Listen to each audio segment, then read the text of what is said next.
This time, the trick is to bash your head on that ceiling where it's right at the beginning there before that first bridge. Alright, so here I'm giving a walkthrough of using the rally car in the cave for hill climb racing. I get to 5166 meters, which is a new record for me. There's a couple of main spots that are tricky. One of them is at 2972 meters and the other is at, I think it's 4215 meters. We'll see when we get there. Basically, those spots consist of some really sharp ditches that you gotta be able to hit just right so that you can launch out of them, and so they're pretty tough. But other than that, cave isn't too hard. It's pretty straightforward. You just take your time. The fuels don't really get too far apart most of the time. There's only a couple of spots where you have to be careful about fuel. This is by far not the farthest record somebody's gotten on cave. I've heard of people getting as far as 9,000 or more meters. So that's that. While we're going through the easy part here, let me make a quick mention to my website where people can post their high scores. It is at sites.google.com/site/hillclimbracingforum. It is an unofficial site, one that I just put together so that people could easily just post their scores and compare with others. I ask that anybody that is a top contender, please make sure that you also include in your submission a link to a publicly viewable picture or video corroborating your score. That way we don't have people clamoring about who's cheating, who's not. And it's a lot of fun. So there's a couple of things about the rally car that make it the vehicle of choice for cave. Before the rally car came out, with the original cars, the race car was the best one, and the reason was simply because it has downforce and it has a low profile. It can actually fit through a lot of these narrow passages in the cave, and it as the faster you move forward, the more force pushes you against the ground. The rally car is similar to the race car. It also has downforce, and it also has a low profile. The main difference, there's two main differences between the rally car, take that back, three main differences. The rally car has two wheels that are the same size and has all-wheel drive, whereas the race car has a larger wheel in the back and only has rear-wheel drive. And the race car has a greater downforce once you max out the upgrades than the rally car. So those things make the rally car disadvantageous, but for this one reason, the rally car can get you further as long as you know how to do it right. The nose on the race car is pointy, and the nose on the rally car is pretty flat, as you can see here. And so what that means is when you hit these sharp ditches, the race car gets stuck in them. Specifically at 2972, it's almost impossible to get past 2972 meters with the race car because you have to do something really tricky and hard to kind of fall backwards down the chute towards the ditch so that you're actually facing up before you even land. And that's almost impossible to do. I've only been able to do it once. Whereas with the race car, with the rally car, if you go downward into the ditch, then you're still going to be okay. You can still get out of it because your nose doesn't get caught in it.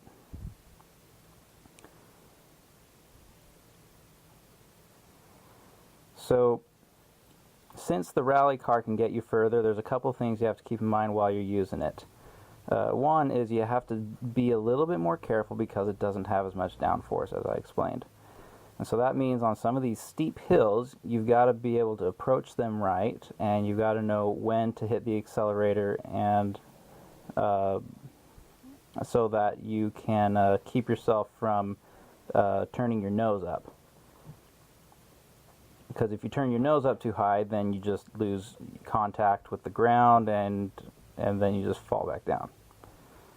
And the best places for you to really punch on the accelerator as you're going up is when you are going uphill on a divot that is, what's the right word? Concave. So there's convex and concave curves along the surface here on the ground. And when you're going uphill, as it starts to flatten out a little bit and then go back up, that's a concave part. And that's kind of where it'll scoop your vehicle, and that's a perfect spot where you want to hit the accelerator more so that your vehicle gets the most grip out of the times when your accelerator is on. Other than that, it's just a matter of knowing particular tricky spots and how you have to take certain risks to get to the spots you got to get to. Okay, so we're at 2,700 meters here, and we're starting to come up on a couple of the more difficult spots, including the infamous 2,972 meters spot. So first we're going to come up on 2,850 meters, which isn't too hard, but every once in a while somebody might get stuck on it. So you go down here, go back up, it's pretty straightforward, and then when you come down here, this is the first spot where sometimes people might get stuck. And so you gotta kind of scoop back and then gun it up. So the idea there is as you're going down, and you're going to do the same thing at 2,972 meters, when you're going down the hill, hit the brakes like crazy so you're sliding down really slowly. And then when you're close to the bottom of that sharp ditch, you're going to quickly go from brake to gas so that you flip the car up and get some momentum going. Okay, so here's 2,972. We're going to do it again. And it didn't work. But I'm still able to get up because I'm able to grind my nose against the ceiling.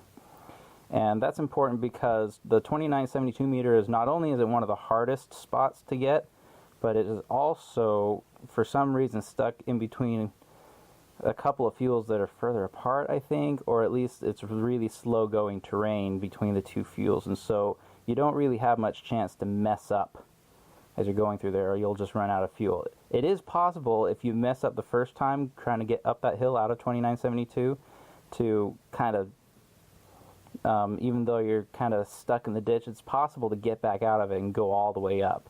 But if you take too much time doing it, then you're just going to run out of fuel.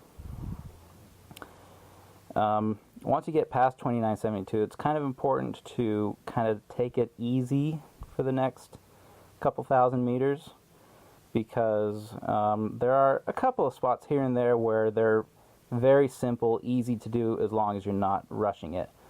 There's a particular spot at 3,500 meters or so, I'll point it out once we get there, that there's a particular spot that you're going down the hill, but it's the first spot where if you're going down too fast, it'll actually level out partially and then go down further, and then you'll just smash your head against the ceiling. So if you notice there, when I was going uphill, I pressed on the gas the most right at that first concave part, right there. Did it again. So close to the bottom, when it's first barely going up, is often where you're going to have that first concave portion of the terrain that you really can hit the gas the most. Okay, right here, 3540, that's that spot I was talking about. You just got to take it slow, and it's really easy as long as you take it slow and you're not going to hit your head against the ceiling.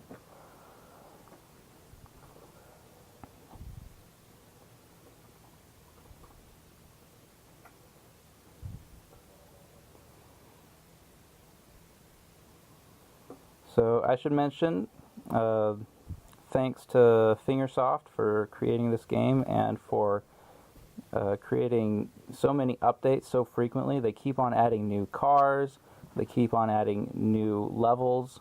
They're great. So they've been very conscientious of their fan base, and they've responded to emails that I've had, and really done a good job producing a good product and then continuing to add more and more to it as it goes along. The latest update they added was a hovercraft. It actually turns out to not be as useful as any of the other vehicles on any levels, but it's still kind of a fun, interesting idea, very counterintuitive since it doesn't go on wheels. And they added a beach level. And strangely enough, the best vehicle right now for the beach is the semi-truck. So we're getting kind of close, a couple hundred more meters, and we'll be at the next very difficult spot where you really have to go down by just holding onto your brakes, sliding down the hill very, very slowly until you get close to the bottom. Because if you just hit the bottom and then try to get out of the ditch, it's really hard. But if you go really slow and then when you get close to the bottom, then you gun it, then you might stand a chance of getting out. Frankly, at least half of the time I mess up and I don't make it up the hill. So we're at 4170 now. It's at about 4215. So is it this one? I can't remember if it's this one. Yeah, I think it is. So I'm going down really, really, really, really slowly, and then at this part where it starts curving a little bit more flat, I just hit it hard. And look how I'm grinding my nose, and it still wasn't good enough. But I got lucky. You notice there, I still was able to get out even though I failed on my first attempt. It's very difficult to do that, but don't give up after your first failed attempt. There's still a chance of you getting up if you bounce out of the ditch in just the right way so that you land on that concave groove. That's just what you need to accelerate out. So the rest of this is pretty straightforward still. Basically what happens is I make it to 5166 or something like that because I run out of fuel, and I could have taken it more aggressively, and if I do it again I probably will take it more aggressively. Notice this part right here, I did the same thing again. I was stuck in the ditch and I just launched out of just enough to hit my rear wheel onto the groove and then hit it hard. And don't be afraid if on those really hard hills, if your hood goes flying up, that's okay, because your hood will grind against the ceiling, and most of the time you'll just keep on going and you'll be able to just push right on up. This spot right here where I just grabbed that fuel, that you can see it's a new record because that's where I died before.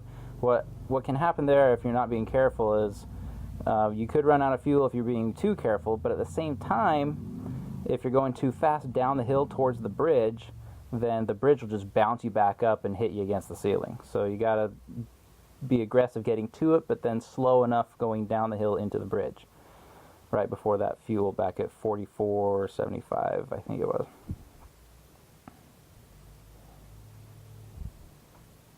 And be careful not to fly up the hills too fast or you'll just get out of control.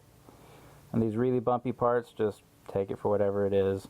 This part, it's not too bad because you can take it slow. You're going to get to the next fuel okay, if I remember right. So no need to rush that one.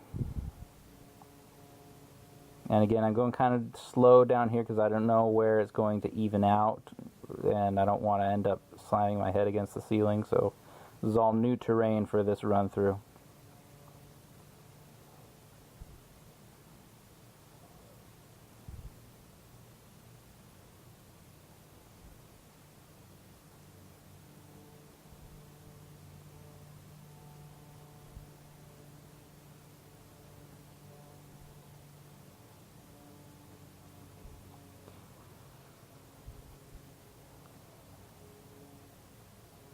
You also, when you're cresting some of these hills, a lot of times you're trying to be really careful to not, like that. See how I was flying up so high that I grazed my head against the ceiling? A lot of times you're trying to be really careful to not fly up too fast because then you'll just hit the ceiling. But at the same time, the rally car can high center. And so you want to watch out for